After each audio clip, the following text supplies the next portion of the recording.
Welcome to Institute of Peace and Conflict Resolution Center in Abuja. We're here for the program Most Notable Female Advocate and Award Presentation in Abuja. Good morning, my name is Lord Sunday from Golden Page Magazine, and we're here for the Most Notable Female Advocate program here in Institute of Conflict and Peace Resolution in Abuja. Can you introduce yourself? Sorry. My name is Chinenye Priscilla Anemina, the founder of the Young Communicators Initiative. How do you feel to be part of this program? I'm thrilled, first of all, to be part of this program, and I must appreciate the initiators of this program for having the heart and being so thoughtful to appoint women who have been anticipating or promoting women participation and leadership, because it's a worthwhile experience and it's really thoughtful for them to come up with this project that would create more leaders, more female leaders, and women who are change makers in the society. Okay. Okay, I'm Chinenye Azubike, an influencer, a businesswoman, an educationist, and also an advocate for women. Okay. So how do you feel being part of this program as a woman? Oh, as a woman, it's an honor. Trust me, it's a very big honor. And then I see it as something rewarding, because for some of us who have been an activist and, a voice to humanity, it's a great privilege for us to realize that we've been noticed and given this honor on this day. Okay. What are some of those things you feel the government should focus on in order to empower women in societal and nation building?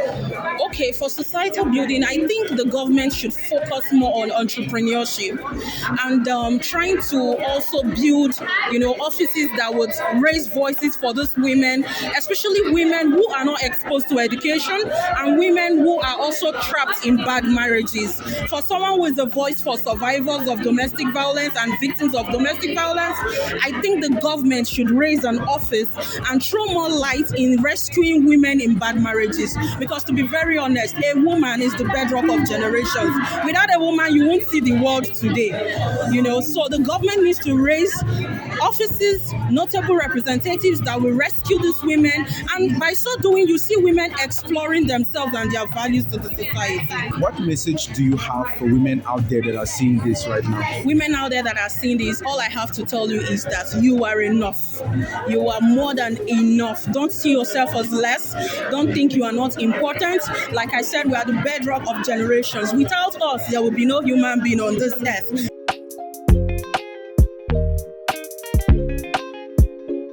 Please, can you tell us your name? My name is Arvind Sarangdar.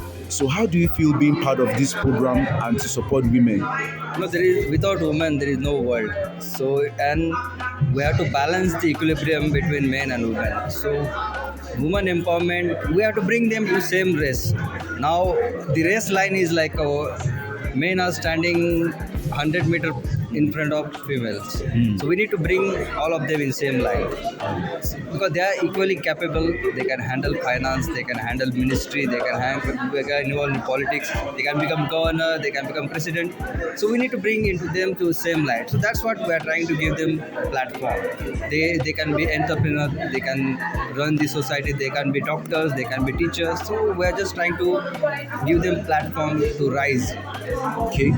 So, in your opinion, sir, what are some of the things you feel the government should focus on in building some of these women, which will in turn help them to build the families around them, the society, and then the nation at large? First, we have to look into security, female security. Second thing is education.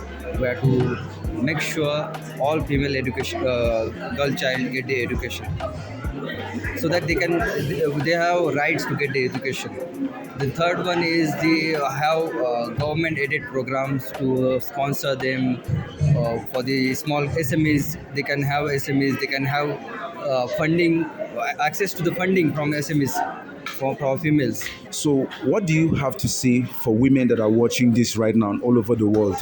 I tell them, bless you all, and I tell them, fight for the peace and fight for your status here. For your right in society. Okay. Yeah. Tell us how you feel about this program. Well, I'm Dr. Irene Udom, a founder Rainy Cares Foundation from Akwa Ibom State. I'm so happy to be here today. I'm something we long for because this is what we love doing, to advocate for females, girls, and women in our community. So this event is a wonderful one. We feel so happy to be here because it gives us more courage to do more. A privilege to meet you. Thank you. How do you feel being a woman in general?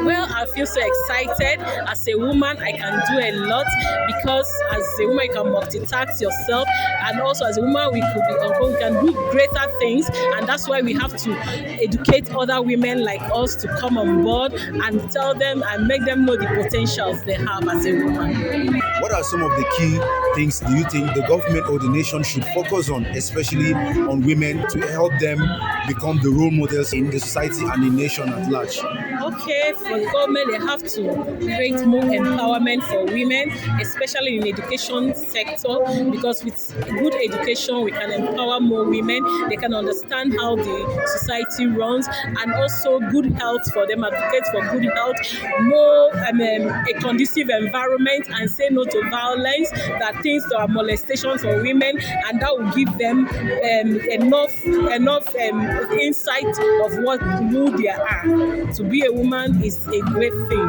What message do you have for women all over the world that are seeing this? Well, my message to all the women all over the world is, please, wherever you are, your community, please, you are also an advocate. Reach out to the younger generation that are coming up. Let's put our hands together and build this nation. In a nation we have proper upbringing women, we can do exploit. Women are the key players in the society. Thank you.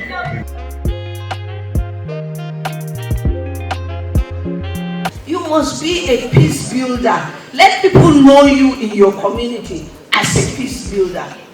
What I saw today in this room leaves much to be desired, so you have a lot of work to do. Appropriate attitudes, appropriate behavior is required of a peace ambassador. If your attitude is not appropriate, I'm sorry to say, you cannot represent us well. Not good at effective communication, and I saw a lot of it in this room today. Communication is so important. You have to read about it, you have to practice it. Effective communication is very key. So attitudes and behaviors are very important. And I want to draw your attention to two areas, in the private and in the public. Because some people, outwardly, they look peaceful, but at home, it's another thing. Some people at home, their children, their husbands cannot have peace. But outside, they say they are peace ambassadors. Where do you stand in this work? What is your role? Do you depict somebody who is really an ambassador and is using her voice to represent us, or you are just bearing the title because you have been given? As far as peace and security is concerned, you need to do more work on your own. We have to be advocates. She has already told you what an advocate is. I am an advocate of gender equity. I am an advocate of the goal being gender equality. I am an advocate of women's empowerment. Why? Because whatever gets to the woman benefits the family, and it also benefits the community.